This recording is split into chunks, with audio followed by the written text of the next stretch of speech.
Hey guys, welcome to this special webinar we put aside for Garland ISD. My name is Jason Allenfeld with Social Studies School Service, and I'm here to just kind of give you guys some additional support.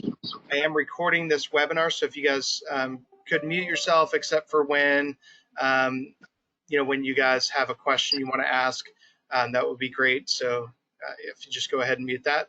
And then I'm going to send this recording back to John. So if you want to post this or send this out to teachers afterwards, they can check it out.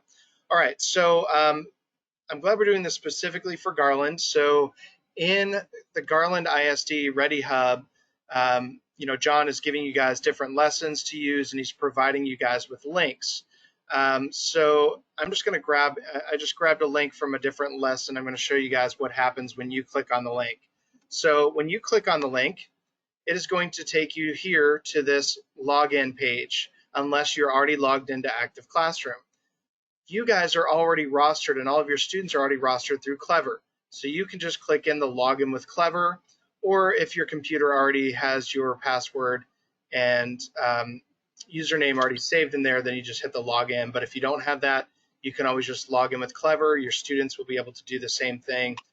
You don't give the students this link. So now let me show you guys what it looks like. All right, so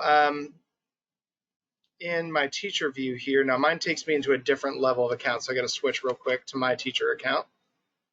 And I'm going to go back here to this activity. All right, so this is the activity, and it was on short text and U.S. history on sectionalism. So this is an inquiry-based lesson, and so it's going to start off with short text. It's on the map, and this is looking at Zachary Taylor as a Whig, comparing it with James Buchanan, and then there's a brief reading passage, and then some questions for you, and then again it compares it with the 2012 election. So it has some different levels to this activity.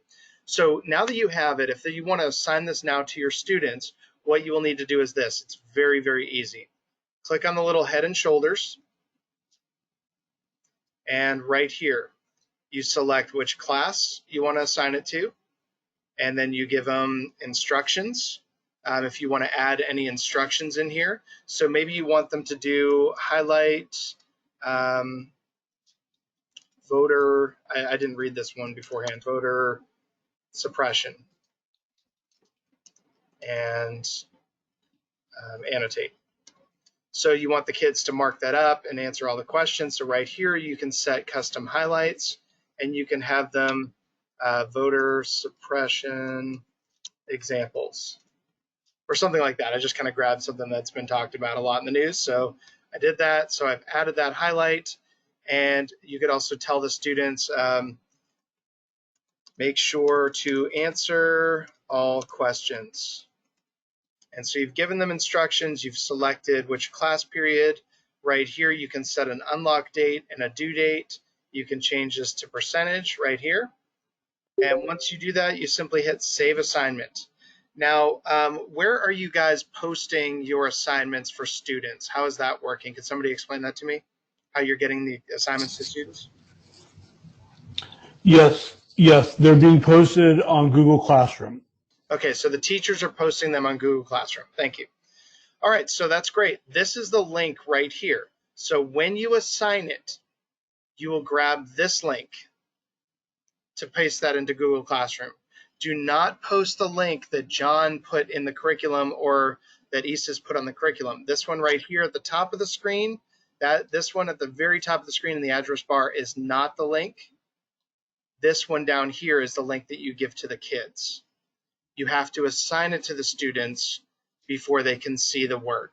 So that's why I went through and I assigned it. I'm going to copy and I just paste that into my Google Classroom. That link is unique to you, the teacher. So that is for your students only. You copy and paste that in. When they click on it, it will recognize the student. You know, they may have to log in with Clever, but then they're right into the activity. And so let me show you what it will look like when the student gets in then.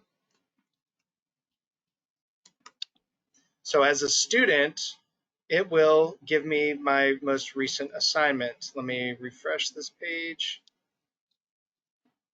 Oops, didn't switch me. Jason at student. There we go. All right, so I am now in as a student. And you can see there's level 1 and level 2, this activity right here. And so there's the assignment that I just gave to my kids. And it tells me right there, highlight voter suppression and annotate, make sure to answer all questions. Okay. And so back here, this is where the students can answer those questions when they are highlighting right here, highlight protect their own interest, click on the little highlighter, and this is where the students can add those annotations.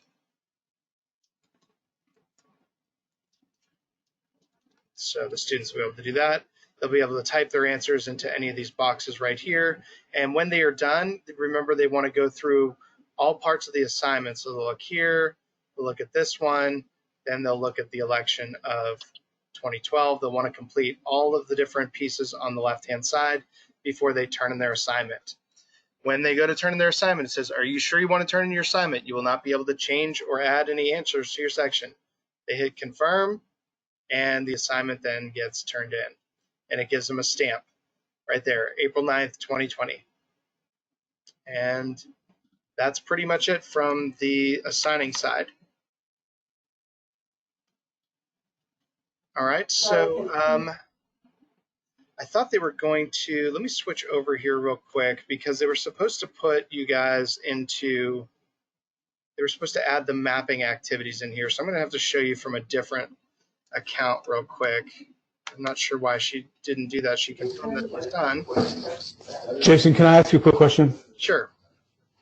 So once the students submit the work, how do the teachers collect it and see what the students have submitted? Sure. Can you show that? I can. Let me edit this real quick. I've got to move. I thought they had added your mapping in there, but they did not. So let me change that real quick. I'm going to switch it into this account, save. All right. So now let me go in and show you guys what it looks like. So for the teachers to be able to see that their student has turned in the work, look at what happens right here. It gives you notifications. All students have completed your assignment, short text, and U.S. History Level 2. Okay, to look at those, you simply click on Assignments and Grades. This is where you will be able to see all of your students and the work that they have done. Right here, you click on the Grade button, and it's going to pull up your grade book, and it's going to filter to your first student. You can filter by class if you want to change classes. I only had one class that I assigned this to. You can filter by status, whether they're turned in or not turned in, or all of them. I'm just going to select all. And then I'm going to select my student and look. When your kid turns in an assignment, there will be a little green box that shows up next to your student that says turned in. So you'll be able to see their work and see what they did. Then right here, it's giving you the question, the expected answer, and then the student answer will be right here. I'm going to say that kid did a good job, even though he didn't write anything in there. I'm going to give him half credit there, full credit there, and you can see the grade, the score is starting to change. And then this one I'm going to mark wrong, and this one I'm going to mark right. So when I go to the top, I have my score of 70%, and that's it. And it saves it as it goes. So if I jump back here to the home page, I'm like, oh, I didn't submit my grades. Yes, you did. It's already done for you, so it saves as you're working. So right here, if I go to grade this, there's my student, and there's his score. So it already has it scored. It keeps your score for you. And then your students cannot see those grades until you publish your grades. To publish a grade for an assignment, just click on Gradebook. So when all of this is done, you simply click on the Gradebook section, and right here, you click on, here's the assignment that I just assigned. You can even filter by classes. I'm just going to look at my first period class since that's who did this. And there it shows my students' grades. And so it would have all of your students listed down below this one that says Jason Student, and it would have their scores. When you're ready to do that, you simply hit the little drop-down menu. You've got two choices, Publish Grades or Allow Another Attempt. So let's say a kid accidentally messed up and published their grades. Okay, I'm trying to get. Do you have a question? I'm trying to listen to this, but I can't hear him. I can't hear anybody. Oh, this is a new. Miss Ballard, are you talking to us? I tried to download just before the meeting. Miss Ballard, are you asking a question? Oh, okay, sorry. I guess she may have had her mic on. I thought she was asking me a question. I couldn't hear it. This right here, you can either hit publish grades right there. It says, you sure you want to do this? Click publish grades, or you can allow another attempt. So I'm going to hit cancel here. I'm going to allow my student because he messed up to do another attempt. So right here, you can allow another attempt for the entire class, or you can allow another attempt for specific students. So I'm just going to assign it for this one student or for the whole class. And then you just hit allow a new attempt. So that's if they accidentally turn it in before they have finished. All right. Any other questions about that before I go into some of the new things that are in there? No questions? Thanks, Jason, for going over that. I really appreciate it. Okay. Cool. So let me show you some really cool new things that are in Active Classroom. They will be in there by Monday morning, so you can see these Monday morning. I'm not sure why they weren't added to the Garland account. I thought she had already confirmed that it was done. So right here under the Maps section, this is something brand new. You can toggle between and change to different maps. If you wanted to put a U.S. history map up there, you could drop in a U.S. history if we wanted to look at the Columbian Exchange. The students can drop in images. They can drop in different symbols here, like maybe if you wanted to drop, let's say you're doing like economic activities or something like that, you could drop these different symbols in. You can add in text right here, and you could say traded to Europe. And so you could put those different things in. You can drop in videos, pictures, and text right here. Like maybe you found a great movie on the Columbia Exchange. You could drop that video right here. So you could drop like a YouTube path or something like that right in there. And so the students would be able to see it. You would want to start here where it says gallery. That's where you create a presentation if you want to share it. Just going into maps is going to take you into like a live demo. So you'll go to gallery and create a new presentation for that piece. But then there's other things too, like you've got your secondary maps. And so it's here. So you've got your political relief maps. You can add in things like your political features, your physical features, your borders, add all of those things in, your cities if you want to really add some different layers of content in. Or you can just pull out some of the things that maybe you don't want to focus on cities. Maybe that's too crowded. Maybe you don't want the political features. You just want to focus on some of the physical features. Notice it narrows it down just to those items like the Sahara, the Sahel, Congo Basin, the Gobi Desert, Siberia, and Siberian Plateau. So you can do all of these things here. This is also pretty cool. When you turn on this little information button, you can click on any country and it's going to give you some additional information. So this one here is talking about Kazakhstan. And so there's actually some more information here from the World Factbook. So they can open this up and they can get additional information right here. So this is kind of a cool, there's a lot of like research that students can do with this. A lot of things for them to get additional information. That's all embedded right there in the map itself. So that's by turning on that little I button. Let's say you don't want to have the students doing research or kind of free drawing a map. You want like a lesson that's already done for you. We've added 4 new series here into Active Classroom, and this is part of the Nystrom World content. And so you guys will be able to access this definitely through the rest of June, and I think we're looking at possibly adding it beyond that as well. But right here, the Mapping Our World, if you've got world geography or world cultures, these are great lessons for that. There is also Mapping U.S. History, Mapping World History, and those all cover the TEKS for those courses. But this is where it's kind of step-by-step instructions for your kids on building a map. So let's take a look at one of these. You see how the unit is structured. So you've got a close reading exercise. Then you have a few mapping activities right here. And then it concludes with quick writes, so short little writing prompts. It has a quiz, and then it also has a research presentation project. And so then this is into the next unit right here. We're looking at North America. So I'm going to go down to this one here. Let's look at this one on volcanoes in Middle America. So you're going to see the teacher view here in a second. I can toggle back and forth and show you what the student view looks like also. But once this loads in, So this is the activity here. I'm going to shrink the instructions for just a moment and zoom out. This is showing us from the teacher view what it should look like when the students are done completing and creating their map.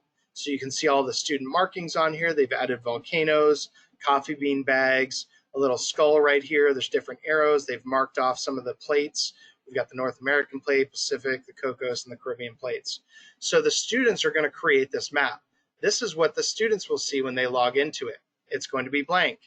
So they'll have a blank map, and then they'll have these instructions right here. So it's really easy for the students to follow. It's all step by step. They simply click next, and it walks them through. And it talks about what are volcanoes. And so they can click on this photo of Mount Hood right here, and it gives them a picture of a volcano. And then they compare with Kilimanjaro in Africa. So they're looking at some additional information that's embedded in. They're learning about the Ring of Fire. And so there are these additional maps that are built into the activity. So as they work through the activity, they're going to follow step-by-step instructions. It tells them to, mark up different areas. It says use a pencil tool to underline the label for Central America. So they'll underline the word Central America, and they'll work through this activity. So it gives them very, very succinct step-by-step instructions. This one here, they're going to look at the different tectonic plates, and they're going to trace those and mark those out on their map as well. All of the icons are right down here in the toolbox, so your kids can click on this button, and it only gives them the icons for that activity. So it's not going to have a bunch of different icons. It'll just have the ones for that activity. So it's really pretty simple, but the kids are learning a lot about geography, and these instructions actually have a lot of content in them. So it's explaining to them, how volcanoes are formed. It's talking about the process of subduction, and it's talking about the plates as well. So it's kind of learning all of these different ideas all in one hands-on project. They're learning about the Caribbean Sea. They're learning about the names of the different countries in the area. They're having to figure out all of these things here. Plus, it has the atlas embedded right here as well. So they can click on this at any moment, and it will open the atlas to the page that they're going to be working on here. So if they need additional information, they can use this by zooming in. And there's the Bay of Campeche. And so all of that is right there for them. These are really neat lessons. It gives kids something to do, keeps them a little bit more active, and plus most kids like to draw and interact. And so it's just something that's a little bit more interactive. Besides those, there are also, so the Mapping Our World is new, and then you can see there's mapping in the news. This has a great lesson on the coronavirus, comparing it with other epidemics and pandemics, and helping students to differentiate the difference, what's the difference between a pandemic and an epidemic. Then, of course, the Mapping World History and Mapping U.S. History, they follow a similar structure to what you guys see here for that. You've got your close reading exercise, your activities, and then you have quick writes, your unit quiz, and a research presentation project. So I've just covered a bunch of new information in there. Of course, your atlases, I do want to highlight the new Texas History Atlas that has been added. So if you teach Texas history, make sure you check that out. This is the new desk atlas for 9th grade world geography. This is the brand new World History Atlas for your 10th grade world history as well. I'm going to pause. Oh, wait, before I do jump out of this, you do need to share these with your students in order for them to see them. So you'll want to click on this little share button, and you just add your classes in over there, and so that your students can see all of the different atlases. And that's a one-time thing. You do it one time, and they always have it. All right, I'm going to pause now, and let's field some questions. So what can I help you guys with? Do you have any specific questions or content that you guys are looking for? Let's answer specific questions that you guys have. So you can either type in the chat box, or you can unmute yourself, whichever you prefer.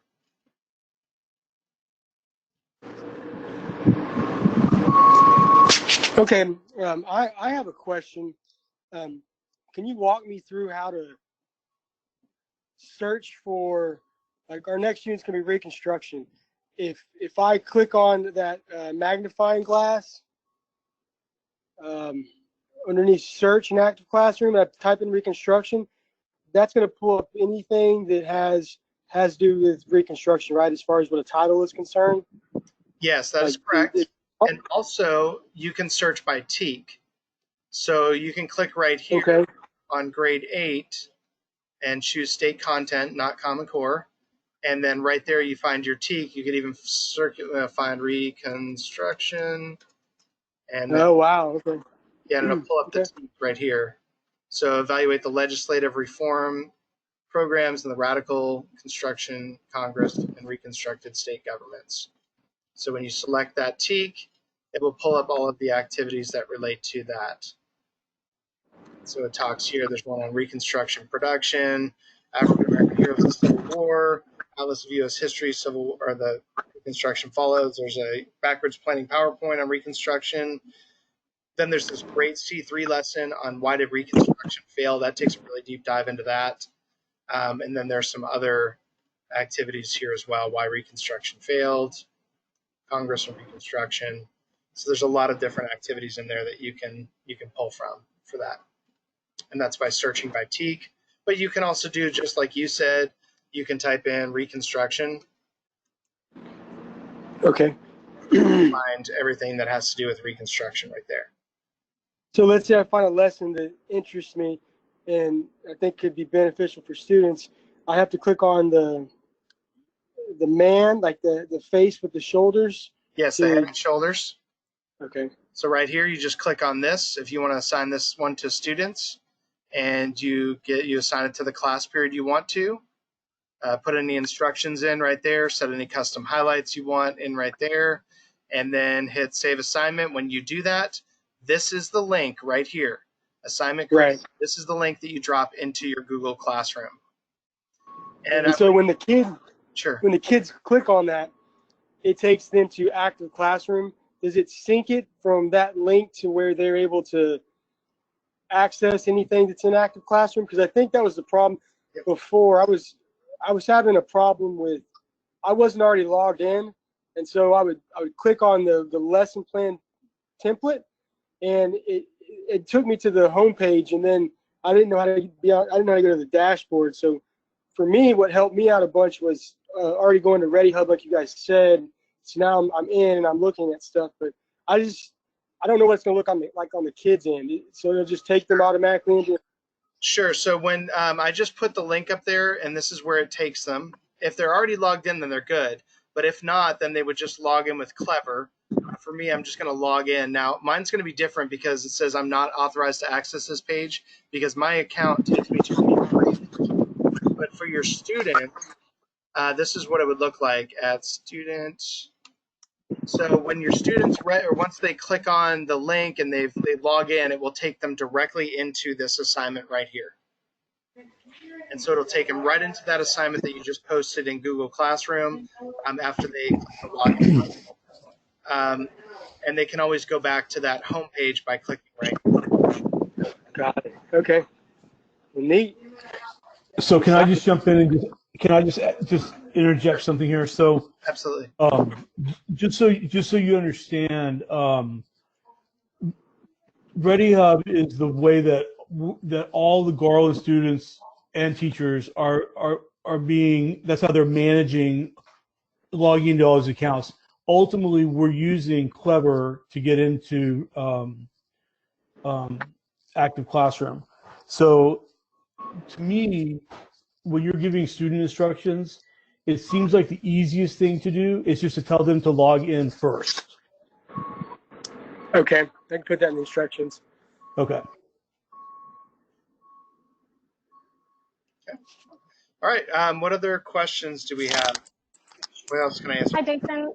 And this is just to corroborate. Sometimes when we're assigning activities like Power Basics, which are really long, I know that we can assign only the segments that we want the students to work on, right? Yes, that is correct. I'm so glad you brought that up. So now let's look at that. Let's say, go back here. I've got to switch back to my teacher account. All right, so I'm going to find a Power Basics right here, and I'm just going to do one. Actually, let's see. Let's do one on. Find one on the Middle East. Basics. Here we go. Okay, so I found a Power Basics lesson. And if you want them to assign just a specific piece, what you do when you assign it, click and see how it's got multiple pieces to it. Let's say you only want to assign them Saudi Arabia, Iraq, and Israel. So when you click right here on the person, over on the left-hand side, you will deselect everything, and you will only select the items that you want them to assign. I'm going to do those ones. I'm going to do issues and trends, and maybe timeline Middle East. So I can assign just those pieces, and now watch what happens. If I click Save Assignment, it will save. Oops, there's not a student. There we go. Hit Save Assignment, and it will tell me, well done. Here is the assignment. So now, if I were to go copy and paste that into Google Classroom, the students would only get those sections that you assigned. So now let's look at it from my student real quick. From my student view, right there, you see they only have Saudi Arabia, Iraq, Israel, issues and trends, and then activity 2. Pretty simple, straightforward with that one. You can modify those assignments too, even beyond, like if the district tells you to, do this reading, but let's say you have a kid that's really struggling, you can also, assign it just one part of it at a time to the kid. Thank you, Jason. No problem. We have some great activities, and on the lesson, we're just indicating which ones we want the kids to work on, but I'm glad that you show them how to do it so the kids are not confused when they see this long assignment. Absolutely. Okay. Any other questions? Do we have other questions? I have a question, please. Yes. Can you hear me okay? I can. All right. When you publish the grades on Active Classroom, they're going to notify the student, right? The student has some kind of inbox or something where he's going to get the message. Yes. What about Google Classroom? Will it continue to feed through back to Google Classroom? Because right now it doesn't, I don't think. It does not. You can export the grades though. Oh wait, I'm in my account. Sorry, let me switch back to my teacher. So right here, assignments and grades, you can export your grade book, just certain assignments.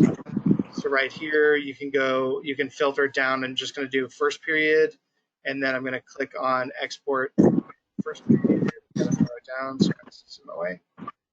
Just first period, and I can export the data right here. You can export data for just specific assignments, but it will open up as an Excel sheet, and then you can just export that. All right.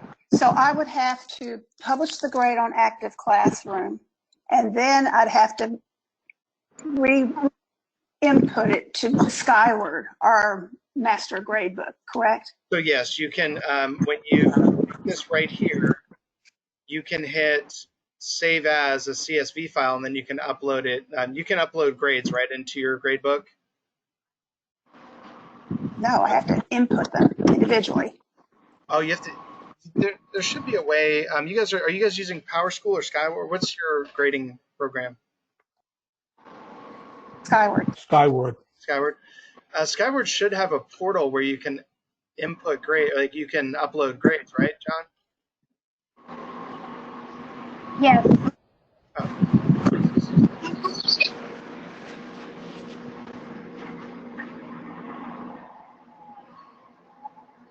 All right, I'm not sure. There is Sorry, a way I couldn't get to the thing. a CSV file. Okay, I'm sorry. Say that again. There's a way to import a CSV file. Okay. Yeah, so that's something with Skyward, but yes, you should just be able to export the data this way from here, and just when you save it as a CSV file, and then you should be able to just upload that right into your Skyward. And the student emails and their usernames and passwords should match within Skyward, so it should sync pretty seamlessly with the CSV file upload. Okay, thank you. We are working on some deeper integration too. So that's something that's kind of in the works right now, so that when you publish grades, we're setting up like a syncing program, so it'll sync with different grade books. But that's a project that we're working on currently. Not sure when that'll be available. All right. Any other questions? Anything I can answer for anybody? Are you going to be able? Go ahead, Monica. I'm sorry. Oh, are you going to be able to add activities to the not so normal social studies groups like psychology and sociology? We already have those. Because right now, I think all you have are reading activities, right? No, right here. So Monica, sorry, Jason, can I jump in just for a second? So Monica, the things that I've loaded there for now are, I was trying to find things that I thought every teacher could do and every student could do. So okay. there are when you, if you look for, and maybe Jason can show you how to search by series. If you look at the series, there are several psychology series, and there are different ones that are psychology simulations and different things. Those are things that I didn't link for our current assignments because I just thought it'd be too difficult to ask teachers to do that now. Okay, all right, that's fine. So what I'm actually showing on the screen right now is the full psychology course. So there is a curriculum map on the Active Classroom homepage. Let me jump back to that. There is a curriculum map right here, and it has a full psychology course right here and a full sociology course. So when you click on psychology, notice it has it broken down for you unit by unit. You've got your intro to psych, research methods, biological behavior, sensation and perception, states of consciousness, and so all of your units are right here. And then if you look at the middle of the screen, it has all of your activities. So yes, there's a reading it starts with, but then this one is an activity or an exercise. Here's a video. Then down here, this one has a PowerPoint. There's a debate down here. This one for activity as well. And then there's a quiz here at the end as well. So it just depends on the unit, what types of activities are in there. But every unit should have at least a reading, a video, some type of PowerPoint, and some type of skill practice activity.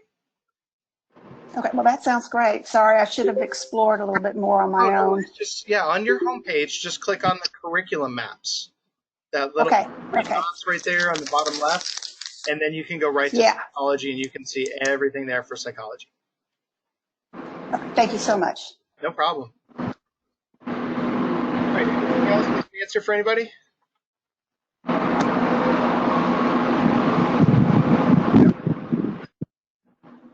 All right, John, do you have anything you want to close with? Jason, I think that was a lot of help, and I think that answered a lot of the questions that I know that I was having to be able to help the teachers. I appreciate everybody jumping in today and joining us. Does anybody else have a question for Jason before? We can always, reach out to Jason again if we come up with questions, and ask him or ask the help. The help desk at Active Classroom is very helpful, very quick, very helpful. So I would recommend them as well. Yeah, help@socialstudies.com. That is a great place to start. Yep. All right. Well, John, I'm gonna stop recording now, and I'm gonna send this to you.